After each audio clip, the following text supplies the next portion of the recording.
Okay. Hello, everyone. And I'm afraid I think I'll probably be a bit direct. I'm a teacher, so I like to just go straight to the point. So I have to say I had a bit of a problem with this topic today because it did say, we should think of provisions for our children with special needs because of due to the pandemic. And I started thinking about what angle will I take this from. So now I strongly believe that before we can even begin to address that, we need to talk about the fundamental needs, the fundamental issues that our country faces at the moment. And I think the speakers who've spoken before me have, they've more or less said it all. Toby just hit the nail on the head many times when she was talking about therapeutic needs and all that. But now, what have I called the major fundamental needs that needs to be addressed first before we can even start to talk about any response to a pandemic? And my reason for saying that is because we just cannot put a roof on top of a building that doesn't have a foundation or a good structure. Now, also, we have to bear in mind that environment, our environment, or our children's environment, if you like, our special children's environment, is key in many ways as it sets a strong foundation to withstand storms such as COVID-19.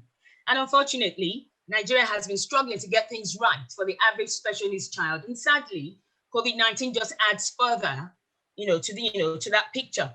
Having said this, this topic is a good one. So what we're hoping is that this panel could just create a balanced view where COVID-19 could be used as a starting point, a driving force, a catalyst to drive forward positive change and outcomes for special needs children living in Nigeria, which we all agree, everyone here and everyone in Nigeria, we all agree that this is long overdue.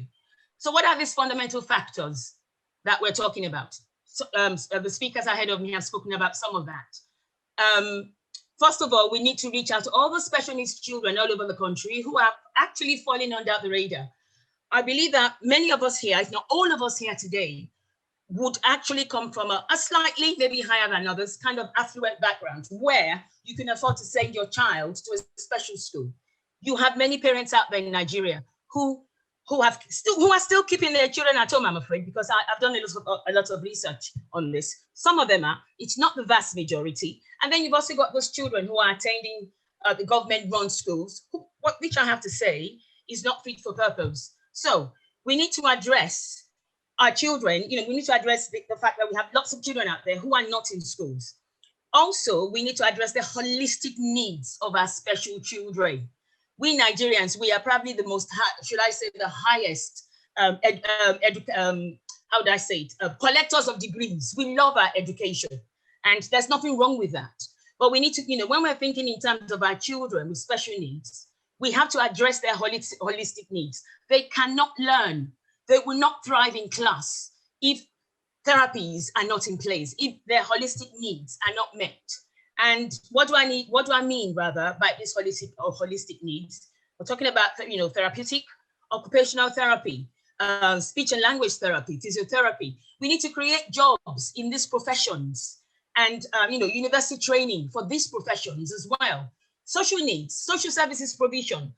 I did an extensive research with social services in Ogun State, not in Lagos. And you've got social services people who want to work, but their hands are tied. They don't even know how to get to some of the children who they're supposed to be looking after. They don't even know how to sort of let people know that they're out there, and they suffer grossly from lack of CPD, continuous professional development. So we also need to think about children's health. If they are not well, they can't learn. We need a health system that's fit for purpose, a healthcare system that's fit for purpose. Assistance with therapy fees. That's one thing that my team and I, when we were in Ogun State in February, we actually pushed hard with the Commissioner for Education, and they are going to put that on board, where children with special needs, when they go into hospital, their fees will be waived, because parents need to just get that get that taken care of so they can take care of other things financially. Now, education. Yes, we need an education system for our children that's fit for purpose. I would also question some of the quality of learning that we have in some of our private schools. And I disagree totally that the teaching of our children with special needs should be in the hands of the private sector. Yes, the private sector has a role to play. They absolutely do. But the government should be at the forefront. Many of us here, you're probably more or less in the same age as I am. I'm in my golden years. And we all, if not all of us, majority of us attended a state-run secondary school in the 80s, where we never would have thought that now private schools are taking over. So I believe that the government needs to step, needs to be the one to set that pace and, ensure that we have good schools for all children, but especially for us, for our SCN children. We also need, I don't know how it's working in private schools, but I have visited many special schools. In Ogun State, I can speak about Ogun State. Ogun State has 10 special education needs schools. 5 are inclusive and 5 are standalone. And I visited at least 5 of their schools, which were, what do you call them, the standalone schools. And my heart melted. I won't say more than that. It's basically not really fit for purpose, but we are, trying to do something about that now as far as Ogun State is concerned. We need an adequate ratio of adults to children in classrooms. You can't have 30 children in a special needs classroom and have 1 adult. What's going on there with safeguarding? Mm-hmm. So all these things need to be addressed. We need continuous CPD for our teachers. We need key resources and assistive technology. Now, we've also talked about data. We cannot stress that enough. Data is important. We need to know where our children are. We need to know how many we have. We need to know how to signpost them to services. We need to know how to reach them. And data serves that purpose. Also, I'm just going to touch quickly on this. My team and I made a recommendation, which probably was about 20 recommendations, a holistic recommendations for our special needs children in February 2020, which was handed over to the policymakers in Ogun State. I am happy to share that with Dr. Badewa at a later date. So maybe you can use that as well as what you're going to try and gather today to present to our policymakers that you intend to meet.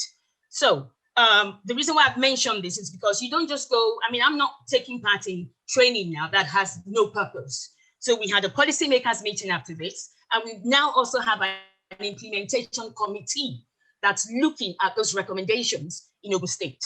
So what I'm saying is Nigeria, we're trying, we're on our way, but we're not quite there yet. So I can share that at a later date. Now, let me address the question at hand. During COVID-19 or during any other pandemic, God forbid that we have another, what can we do to address the needs of our children? First of all, what I'm about to say first here might sound like a rude phrase. Like, what do you mean? I am saying, if it's possible, keep some schools open for vulnerable children. In the United Kingdom, we had schools were open throughout the pandemic, but schools were not open for all children. Schools were open for vulnerable children. And when we say vulnerable, we have special needs children who are vulnerable. Yes, my son is a special needs child, but he did not fall into that category of extra vulnerable, if you know what I mean. If we're talking about autism, you've got children who constantly bang their heads against the wall.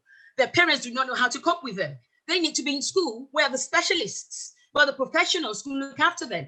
Yes, this can only be achieved through a thorough assessment of children's needs and a rigorous COVID-19 secure procedure. So you have adults wearing PPE and having all the resources they need to look after those most vulnerable children, be it the private sector, be it the public sector. Schools can be opened, but definitely would not be opened to full capacity. Also, schools should have attached multidisciplinary professionals, such as educational psychologists, social workers, speech and language therapists, and occupational therapists, who would be in touch with children regularly to monitor their emotional well-being and welfare. Where are the social workers during COVID? Where are the OTs during COVID? Even if they're government run, where they have access to data to our children so that they can check up on them to see how they were doing, when it was just those children and their parents. I actually fear for our special needs children who don't come from those affluent backgrounds, where they've been just left, I'm sorry to say this, but at the mercy of parents who don't understand how to handle them. And when I actually rang a couple of schools, Ogun State, to just find out if they knew how to reach out to their children. They said no, because they don't even have the children's addresses, because they believe that some of the parents leave a fake address down because their children are disabled and they don't want to be associated with the school where their children are left. So what I'm saying is we need to monitor the progress of our children during a pandemic. How are they doing? What's happening, what's happening as they're locked up at home? Also, schools and teachers and leaders should be in touch with parents, like I've just said about the professionals, throughout the school period, when the school is shut, to assist parents who have now, through no fault of their own, become educators. Parents should also be given every possible assistance to help reduce the stress of lockdown with disabled children. What I mean by that is that could be unique to parents. Let's listen to parents. What do they want? How can we assess their needs? What do the parents want? How can the government help with that? Also, we need to advise parents on how to positively manage their children's behavior, because we know what discipline is like in Nigeria. So we need to also, during the pandemic, it's possible to provide therapeutic online friendly services, videos, keep fit videos, fun learning videos, funding of various resources for engagement for our children, because some of our children, all it takes sometimes is an iPad or a phone that's got some gadgets that can just, keep them. And that, when the child is concentrating on that, believe it or not, is respite for the parents. So can the government, invest in electronic toys, toys to help our children with their fine and gross motor skills? In the UK here, parents actually get a kind of allowance for their children for respite. Now, the respite is for when you send the children out to clubs. And during the pandemic, all clubs were shut. But then you had social workers ringing parents, saying to them, that money that you get, don't just keep it in the bank account. Go out there and get something that could engage your child. So I had, because I support a number of parents, I make sure I told them that, because that was an inside kind of, if you like, piece of news that I heard from a social worker. So I made sure I let all my parents know, and all the parents from other boroughs were doing the same, ringing their social services people. Can I use my money for this? Can I use that money for that? Parents were buying their children trampolines in the gardens. They were buying their children basketball stands to get them engaged, during the pandemic. Let's provide tailored online classes for our children who can comfortably access learning. Let's remember that our children are not neurotypical. So many of them might not be able to sit in front of a screen and learn, but some of them can. So let's make provisions for them as well. The government, I know about Lagos State, they did they had a couple of initiatives where children from your so-called mainstream schools, had access to online learning. I know Ogun State did the same.